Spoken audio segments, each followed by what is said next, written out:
matter whether it's offense or defense, because there's usually a great amount of bodies in that part of the field. In this case, no one came up with it. They come up with one running back. That's Bell. He's going to get the football. And he'll fight forward to about the 27-yard line. Just a couple on the pickup there, and now it's third down. I think we know by now that every run is not going to be broken and get all the way to the end zone. But these short ones still have their value. You can still set up your play action and throw the football. You control the clock because you have the ball and they don't. And often the physicality sets the tempo for the game. Personal foul. Face mask. Defense. Got the hand caught up in the grill of the face mask. 15-yard penalty. So tough for a defender. You're trying so hard to make a play, and the way that these offensive guys can move around, sometimes your hand gets into the wrong place. Again, it's Bell, and he's going to fight his way forward here for a modest gain. And give him 4 yards there. It'll be 2nd and 6. Second down to the offense in search of 6 yards. 2 minutes to go here in the first half. Back with more of the AFC Championship game after this. A reminder, as we did all through the regular season, we'll check in with Larry Ridley at halftime. He'll have highlights and analysis of this first half of play. Here's Bell. Oh, nice spin. Oh, that brought back bad memories. And this time he's able to take it down to the 42. It's a 7-yard gain there, and it's good enough to move the chains.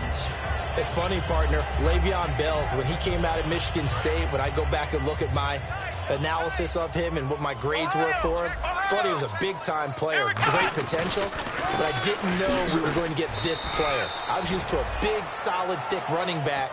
But now, I've got a full package, a guy who can do everything, as we just saw there, including breaking tackles. But at the time, second-round pick in 2013, some people probably wishing they'd taken him in the first. They'll look to throw here. And he can't find a receiver, and he's brought down. Chris Jones. He's the one to get him, and that's sack number 7 for him on the year. Well, they go play fake. The problem is nobody was faked out. And when no one's faked out, what's the end result? Sack. Quarterback gets hit. Out of the gun now on third down. And incomplete. The contact made the ball roam free and brings up fourth down. And he's certainly not a guy that drops that football very often. Indeed, because that's a bit of a surprise. I know he's in the middle of some traffic, and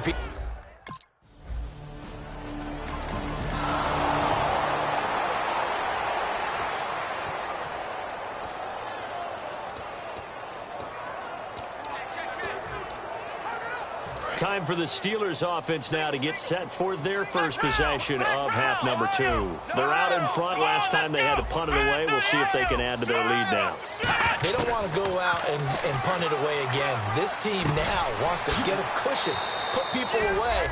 They want to run their offense and have it end up in the end zone. It'll be a gain of 6, and it'll be second down.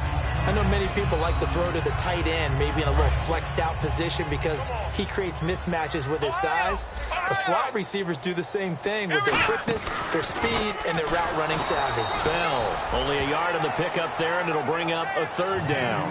I do know from experience that when you slow down someone's running game, you're now doing the dictating on defense. And guess what? Now you're getting ready to tee off on their quarterback because they have to throw it all the time. But you still have to be alert for the draws and other plays of that nature to make sure you don't get hurt.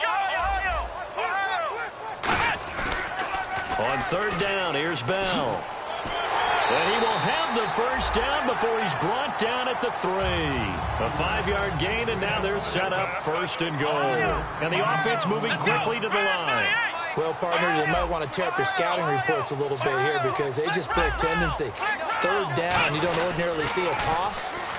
They ran it really well and picked up the first down. I love the way the edges were sealed, which allowed him to get to the corner. One of the toughest things for an offensive lineman to learn is the ability to get in space and hit people.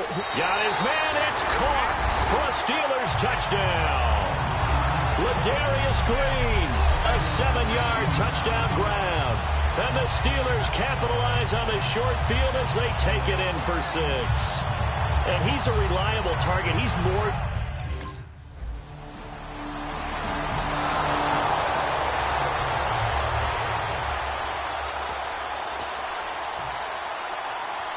And Pittsburgh getting set to take the field. A good balanced attack for that last touchdown drive they had. Now it's time to see if they can do that again. It really becomes a tale of two play callers, doesn't it? The offensive guy, he's in sync. Everything's working pretty well. For the defensive what's going on the defensive side? That's a tough one because he's prepped all week as well, and he can't get a bead on exactly what they're doing right now. What he needs is one of his guys just to make the big play and disrupt things. And he'll give it here to his running back. And not much there as he gets it up to about the 5-yard line. It's a gain of maybe 3, but it's going to leave him with still about 8 or 9 to go on 3rd down. You know how we get focused at end of the half and end of the game situations about how much time's on the board and, you know, what you need to do?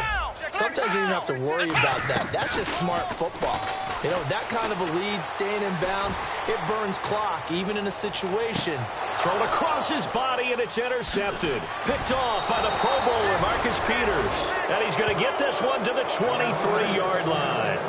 But they needed a break. They needed to make a play here in the 3rd quarter. Defensively, they did that. Now they got to go quickly and get some points on the board. And the best part is that they made their own break, taking the ball away. Now they just look at their offense and saying, guys, let's go. Come on, capitalize on this one. And now here comes the Steelers defense once more.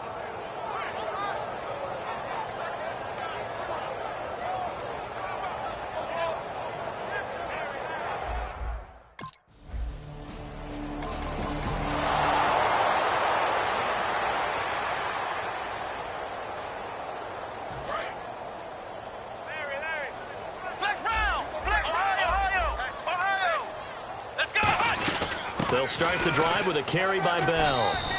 Call it no gain on the play, and it'll be 2nd down. All runners count on their eyes to find the gaps and creases, to find open space. There was absolutely none on that one. Totally swallowed up on that play. And on 2nd and 10 now. They come up in an offset eye. And they'll go ground game here with the tailback. And he'll take it ahead to the 28-yard line. It'll be a pickup of 5, and that leaves him with 5 more. 3rd and 5 now. You know what really fires up offensive linemen? When the guy that is carrying the ball behind them can create his own space and break a tackle along the way. Back to throw. He's going to go for a big play downfield. And that one incomplete. Had some position but couldn't hold on, and it brings up 4th down. Well, the obvious goal is to try and score a touchdown, but at the least, adding to a pretty big yardage total for his intended receiver there, huh? Yeah, well, when you've got a guy over 150 yards, keep chucking it deep to him, I guess. Yeah, no doubt about it. You can get it.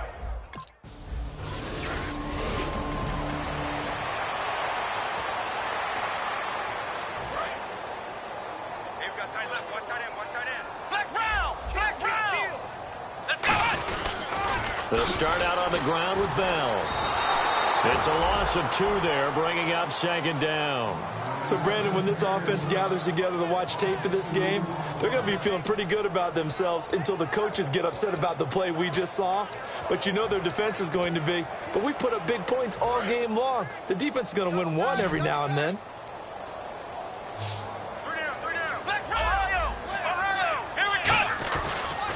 Now they'll try the sweep with Bell. Room here to run. He got 18 yards out of that one, and it gets him a new set of downs.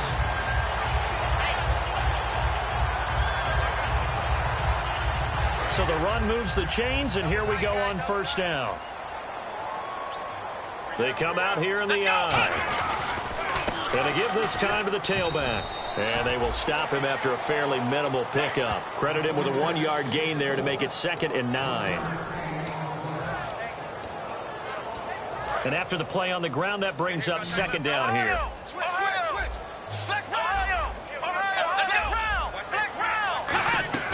The play action fake. They'll look to throw. Flushed out right. Now he'll let it go deep right side. And it's knocked away and incomplete.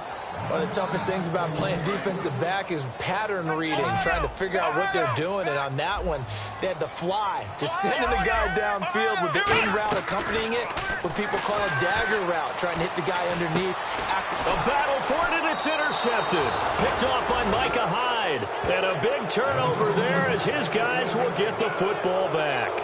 Well, they're not making it easy on themselves here down the stretch. 2 picks now in the fourth quarter, trying to hang on to that lead. Talk about keeping someone in the game.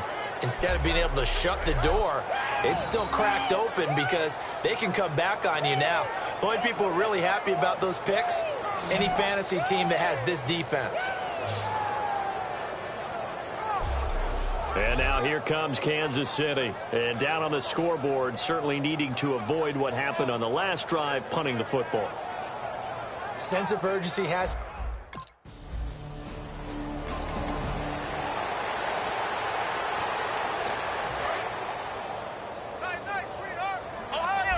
Looking to jam the receivers at the line here. Press coverage look defensively.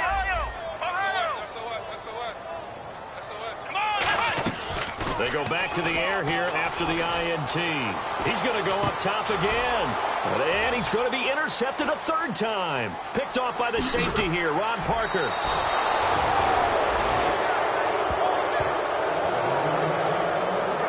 So they get the takeaway, but that's just step one. They still have a lot of work to do. But they don't want to focus on that now. Now it's about getting the ball in the end zone and hoping they can take it away again. Yeah, still a 3-score game, though, fourth quarter.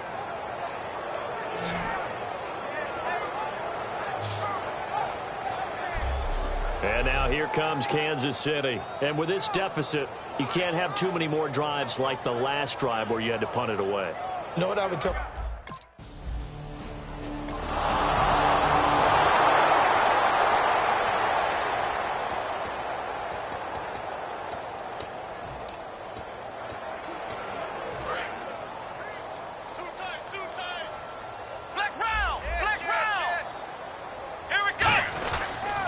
Now the toss to Bell running right.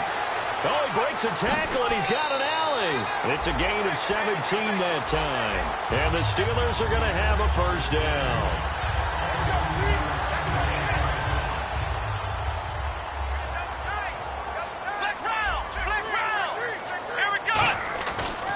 And they'll keep it on the ground with Bell. And he's going to get hit at the line of scrimmage and driven backwards. Just a yard on the first down carry, so it's 2nd and 9. The best defensive linemen, they play with great leverage so they can get low and not get bowled over by offensive linemen. They have excellent hands. They can throw people off on a play. We just saw a great example of a really good run stop by a guy playing the defensive tackle position. It's a 4-yard pickup there, and it leaves them with 3rd and 5. And quickly, they get to the line. We always like to talk about defense in terms of levels. First level defensive line, second level linebackers, third level defensive back. And he can't find anywhere to go with it, and he goes down. Chris Jones in there to take him down and to take us to the 2-minute warning. Time for a break. Back to wrap up the AFC Championship game after this.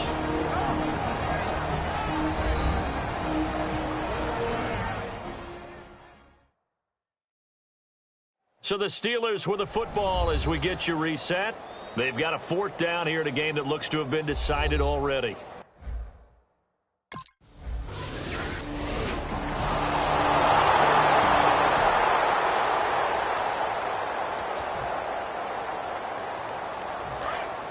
And on the outside, they're playing press coverage.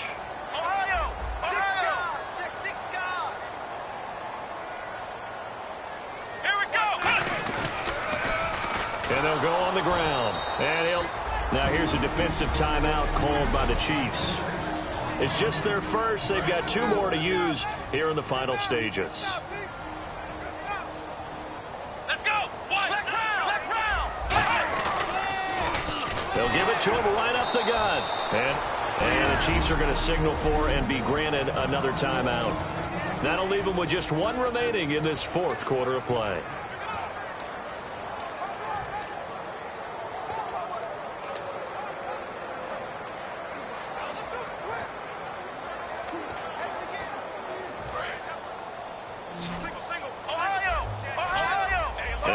DB here for the Chiefs on 3rd down. Pass situation.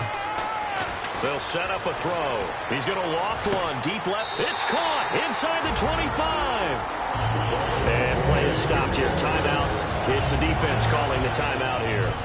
It'll be their 3rd and final timeout, so as they talk things over, we'll step aside. All right, so the timeout over and all 11 men back out onto the field for the defense.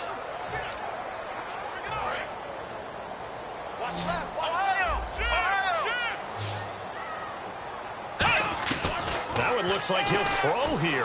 He's going to let it go deep for the end zone. And they went big on first down. Proves unfruitful. But depending on the team, they call that an explosive play or a chunk play, the one that they got on the previous one. They tried to go back and get another one, didn't they? They did, but unsuccessful on that second attempt. Sliding out of the pocket. Flush to his right. And he's got room. And he's in for 6 and a Steeler touchdown.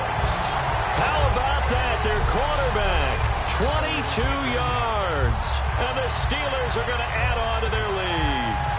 And to me, that touchdown allows you to start grinning widely on your sideline. I think they pretty much locked this one away. Yeah, that's the clincher, the proverbial icing on.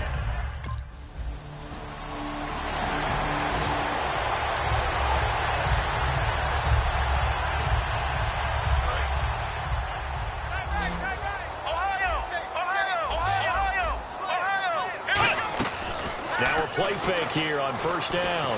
He's going to launch this thing, and he's going to take it in for a Steeler touchdown. Antonio Brown, his second touchdown of the afternoon, and the Steelers find a way to stretch their lead. They were still throwing with a comfortable lead here late, and now that lead even more comfortable.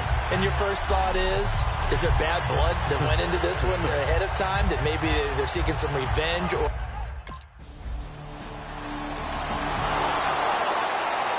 a big offensive explosion helped leading them to victory, and the defensive guys, they're just saying, hey, put those points up every week, we'll just keep winning.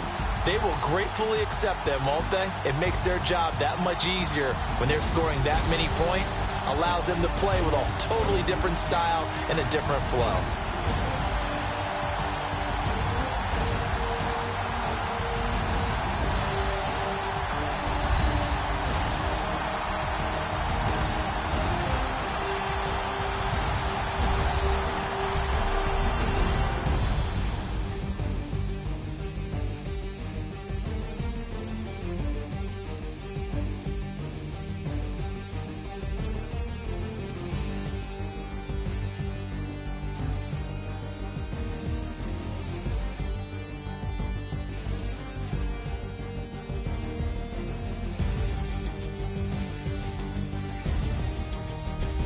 And that'll close the books on the conference championship. For Charles Davis, myself, Brandon Gaudin, and our entire crew, we'll talk to you in 2 weeks from the Super Bowl.